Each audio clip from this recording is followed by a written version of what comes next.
ሰላም መተኛት አልቻለችም።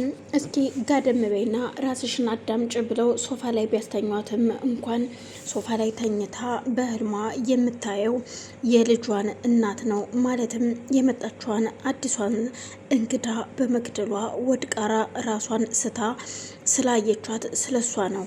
አልማዝ ግን ለምንድን ነው እያለች በህልሟ ትመጣባታለች።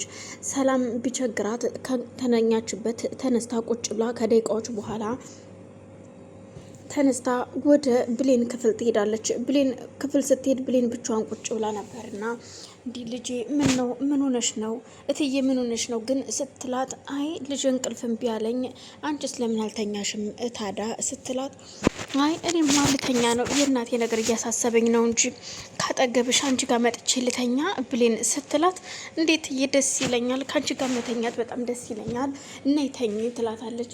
እጅግ ደስ ብሏት ብሌንም ሰላምም ከብሌን ጋር ሂዳ ትተኛለች።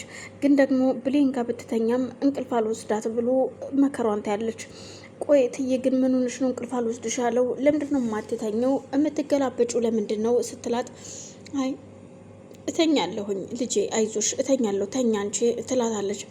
ብሌንም እንደ እናቷ ሽውጥ ብላ እናቷ መሆኗን እያወቀች ግን እንዳላወቀችና ከእናቷ እጉያ ስር ተሸውጣ ትተኛለች። በዛን መሀል በኃይሉ እህቱን መኝታ ቤት ገብቶ ሲፈልጋት የለችም። ሳሎንም ሲያያት የለችም። ቆይ ሰላም ወዴት ሄዳ ነው በማለት በየክፍሉ ቢፈልጋት የለችም። እናም ወደ የት ሂዳ ነው ሲል ወደ ብሌን ክፍል ሲመጣ ብሌንና ሰላም ተቃቅፈው እንቅልፍ ወስዷቸው ነበረ።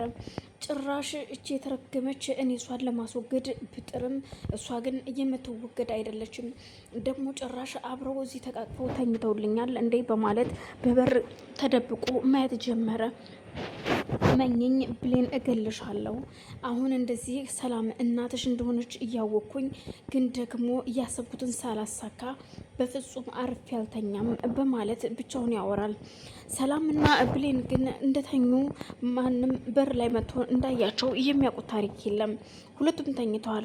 እመኝኝ ብሌን አጠፋሻለሁ በማለት እሱም እየተሳደበ ተመልሶ ወደ ሳሎን ይሄዳል። ወደ ሳሎን ሲሄድ ቃል እዛው ከመኝታ ቤት ሳሎን ከወዳ ወዲህ እየተሯሯጠች ነበር። ቆይ እኔ የምልህ ግን ቆይ ይህን አስክሬን አሁን ምንድን ነው ማድረግ ያለብን?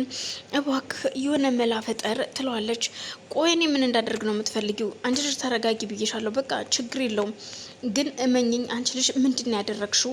ቆይ ለምንድን ነው እስከ ሰላም ጋር በምን ምክንያት የተጣሉትና ይህ ችግር የተፈጠረው ሲላት፣ ይውል ደህና እየተጫወትን እያወራን ነበር። እናም አልማዝ ዝም ብላ ተነስታ እኔን በጥፊ መታችኝ። በዛን ሰዓት ሰላም ደግሞ እንዴት ልጅን በጥፊ ትመቻታለሽ ብላ በንዴት ስትያያዝ ሁለቱም ተያይዘው ነው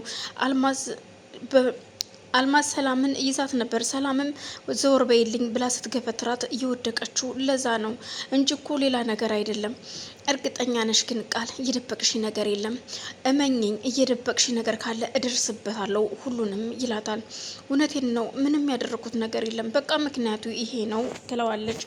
እሱም በጣም ጥሩ ችግር የለውም ስለምደርስበት አታስቢ ይላትና ትቷት ዘወር ይላል። ይህናም እንደተለመደው አሁንም ሄድ ብሎ አስክሬኑን ሄዶ አይቶ አልማዝ ትናንትና ባታድሪ ኑሮ ጥሩ ነበር፣ ግን ምንም ችግር የለውም አሁንም ጥሩ ነው። ወደ ባልሽ እወስድሻለሁ፣ ከባልሽ ጋር ወስጄ አብሬ አስተኛሻለሁ አንቺ የተረገምሽ በማለት የሞት አስክሬን ይንሳደባል። አልማዝ ራሷን ሳተች እንጂ እርግጥ ህይወቱ አላለፈም ነበረ። እናም ተመልሶ አሁንም በሩን ዘግቶ ይወጣል። ዳግም ለብሌን እናት ስጦታ ልግዛ ብሎ ማንም ሳያቅ ለብሌንም ሳይነግራት ለወይዘሮ ገነት ዘይቱን የወር አስቤዛ ገዛዝቶ ወደ ቤት ይሄዳል። ሰላም ሰላም፣ ውድና የተከበራችሁ መቅድ ቤተሰቦች እንዴት ናችሁ? ሰላም ናችሁ ወይ? በያላችሁበት ሰላማችሁ ይብዛልኝ። ይህን ቪዲዮ የምትከታተሉ ላይክ፣ ሼር፣ ሰብስክራይብ እያደረጋችሁ እንድታበረታቱኝ ስል በአክብሮት ጠይቃለሁኝ።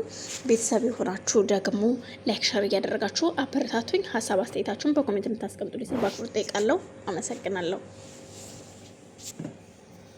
ገነት ቤቷ ቁጭ ብላ ቡና ለማፈላለት እያቀራረበች ነበረ። እናም በድንገት በሯ ሲንኳኳ አቤት ማን ነው ስትል እኔ ነኝ ማዘር ይላል። ወይ ልጄ መጣህ በልና ግባ ስትለው እሱ ሲገባ ሁለቱም እጆቹ ዕቃ ይዘው ነበረ። ወይ ልጄ ምንድን ነው ደግሞ የተሸከምከው ሲል አይ ማዘር ትንሽዬ ዝም ብዬ አስቤዛ ነገር ነው እያያዝኩት። ወይ ልጄ ለምን ተቸገርክ? እንዴት እንደዚህ ይሆናል ስትል ምንም ችግር የለው። ምን ችግር አለው ማዘር? ልጅ ለእናቱ ማድረግ ይችላል እኮ። ስለዚህ ደግሞ ያው የእናቴ ምትክ ብዬወታለው በማለት እሷም ልጄ እንዴት እንደዚህ ይሆናል? በጣም ነው የማመሰግነው በማለት ልቀፍህና ልሳምህ ስትለው እንዴ ደስ ይለኛል ማዘር እቀፉኝ ይላልና ከወይዘሮ ገነት ጋር ተቃቅፈው ከተሳሳሙ በኋላ ሳቅፍህ የሆነ ስሜት ተሰማኝ ልጄ። እኔም ማዘር የእውነት ለመናገር እንደዚያ ሳቅፎት ብቻ ሁልጊዜም ሰላም ስለወት የሆነ ስሜት ይሰማኛል። የእውነት ያጣኋት እናቴን ያገኘኋት ያህል ነው የሚሰማኝ ይላታል። ልጄ አይዞህ አይዞህ እግዚአብሔር በወጣ ይተካ እግዚአብሔር ይስጥህ ብላ ወይዘሮ ገነትም ምስጋናዋን መቸርቸር ጀመረች። ምርቃቷን ስታዘንብለት እሱም አሜን እያለ ምርቃቱን ይቀበላል ደስ እያለው። እሻውን በባዶ አደረኩህ፣ ቡናም ላፍላ እንጀራም ላቅርብ ስትለው አይ ማዘር ሄዳለሁኝ እኮ እሺ በቃ እንጀራ በልተህ ትሄዳለህ፣ ያቺ ሽሮ አለች የእናት ሽሮ ስትለው እንዴ የእሷ ሽሮም አግኝቼ ዝም አልልም እንደውም እርቦኛል እሺ ማዘር ይላል። ወይዘሮ ገነትም ሄዳ እንደተለመደው እንጀራ በሽሮዋን አቅርባለት በልዤ ብላ ትለውና ከበላ ከጠጣ በኋላ ማዘር በቃ አሁን ወደ ቤት ልሂድ መርቆኝና ልሂድ ይላቸዋል።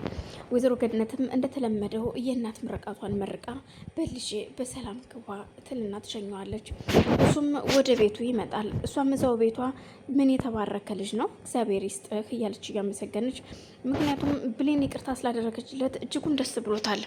እናም ደግሞ የተደረገውን ያገታት ለራሱ ጥቅም ነው ስትል ተናግራ ስለነበር ያንን ነገር እውነታውን ለማውጣትና እውነታውን ለመድረስ እየጣረ ነው።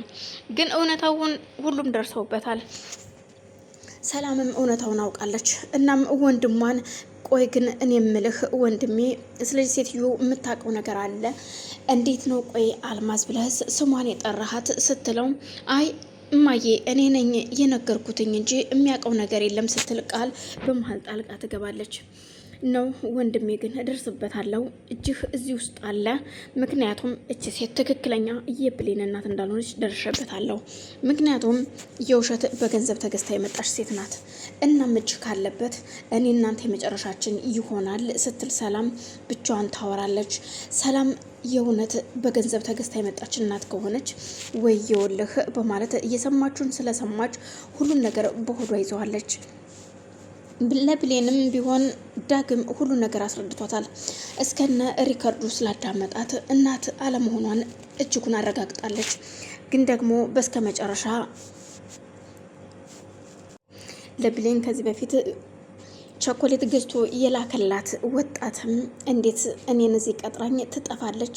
እቺ የተረገመች ቆይ እኔማ ካገኟት አለቃትም እኔን አሾፈችብኝ ቀለደችብኝ ማለት ነው እያለ መንገድ ላይ ቆሞ እሷን መሳደብ ይጀምራል። እሱ የማያውቀው ነገር አለ። ብሌንም ታማ ከሞት እንደተረፈች የሚያውቀው ታሪክ የለምና ብሌን አሁንሽ እንዴት ነሽ ስትላት ሰላም እትዬ እኔ አሁን ደህና ነኝ፣ በጣም ሰላም ነኝ። ያው ወተት ጠጥቼ እኔ እኮ እማዬን ለማስተማር ብዬ እንጂ የእውነት በረኪና መጠጣት ፈልጌ አይደለም። ሲሄድ ታውቂያለሽ እናቴ በጣም ተቀይማ ነበርና ራሷን እኔን አታ እንደማትኖር አውቃለሁኝ። እናም ደግሞ ያው እናት የተባለችው ሴት ነች